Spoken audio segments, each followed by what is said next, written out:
Hello everyone, कैसे हो आप सभी? आई होप बहुत अच्छे होंगे। एक बात आप सबसे शेयर करनी थी। हम ना हमेशा कहते हैं कि आप किसी चीज़ को जितना ज़्यादा फेस करोगे, आप उन चीज़ों को उतना ओवरकम कर पाओगे। या फिर यूँ कहें कि कहते हैं कि आप जिन चीज़ों से जितना ज़्यादा भागोगे, वो चीज़ें उतनी पीछे-पीछे आपकी आती हैं। पर एक सवाल है कि क्या हम अपने भीतर का जो अंधेरा है, जो डर है, उनको फेस कर पाते हैं? क्या हम अपने आप को फेस कर पाते हैं? बाहर की दुनिया से तो जैसे-तैसे लड़ लेंगे, पर कभी हम खुद के साथ बैठ कर के उन डरों के बारे में बात करते हैं? या हम कभी खुद से कह पाते हैं कि मुझे मेरे अंदर ये इनसिक्योरिटीज़ हैं, मुझे इन चीज़ों से डर लगता है? दोषों की बात होती है कि इसमें वो दोष है, इसमें ये दोष है, ये है, वो है, बहुत सारी बातें। लेकिन एक्चुअल जो इंसान है ना, ह्यूमन बीइंग है, उसके भीतर काम, क्रोध, लोभ, लालच, द्वेष, घृणा, जलन, ईर्ष्या, इन सब की बातें। और ऐसा नहीं है ये किसी ह्यूमन बीइंग में नहीं होंगे, सब में होता है। क्या हम इन पर कभी एक लाइट दे पाते हैं? क्या हम इन चीज़ों पर कभी सवाल उठा पाते हैं? कि हम कभी अपने भीतर झाँक पाते हैं कि मुझे सच में किसी से जलन नहीं हो रही है?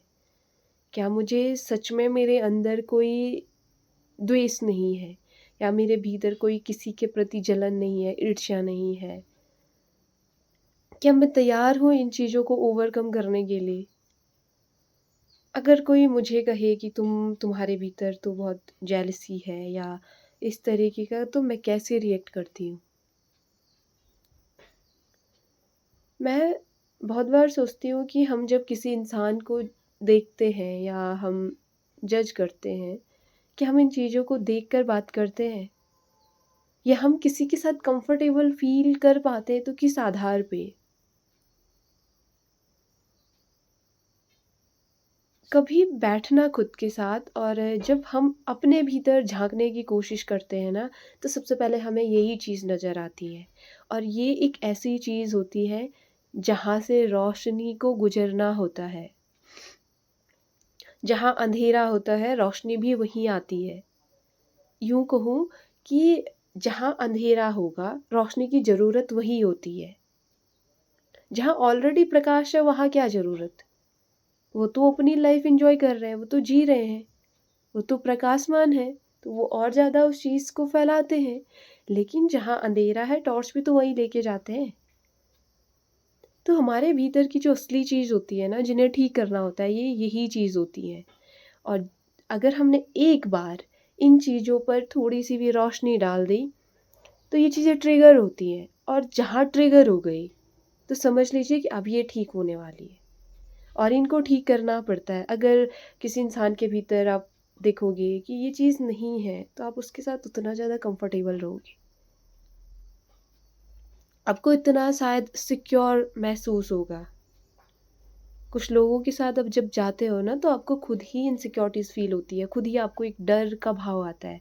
लेकिन कुछ लोगों के साथ शायद आप अच्छा फ़ील कर पाते हो, जिन्होंने खुद के इन दोषों को पकड़ कर के उन पे काम किया होता है, उसको फिर कोई नहीं डरा पाता। उसको पता है कि मैंने किन जगह पे कैसे काम किया है, तो उसको डराना थोड़ा मुश्किल होता है। एक्चुअली ये वो चीज़ें होती हैं जहाँ हमें खुद पर सबसे ज़्यादा ध्यान देना होता है, और इन चीज़ों को ठीक करना ही होता है। शायद अगर हमें एज़ अ ह्यूमन कहते हैं कि आप अगर इंसान का जन्म मिला हो तो आप बहुत भाग्यशाली हो। तो अगर इंसान के जन्म मिलने पर हमने इन चीज़ों पर काम नहीं किया, तो फिर कोई फ़ायदा ही नहीं इंसान होने का। और अगर आपको कभी खुद के भीतर झाँकने का मौका मिले, खुद पर काम करने का मौका मिले, ह्यूमन बीइंग हो, तो ज़रूर मिलेगा, इतना तो श्योर हूँ। तो इन चीज़ों पर ज़रूर काम करना, और जब आप फेस कर रहे हो ना ये चैलेंजेस, बिल्कुल भी मत डरना। जब लाइट उन जगह पे, उन चीज़ों पे जा चुकी होगी ना, थोड़ा-सा अनकंफर्टेबल लगेगा, लेकिन यकीन मानिए उसके बाद आप जो ह्यूमन बीइंग निकल कर आओगे, बेहतरीन होगे। ये समझ लीजिए आपका रीबर्थ हो रहा होगा। सो इन चीज़ों को फेस करते टाइम बिल्कुल भी मत डरना। So thank you so much for watching this video.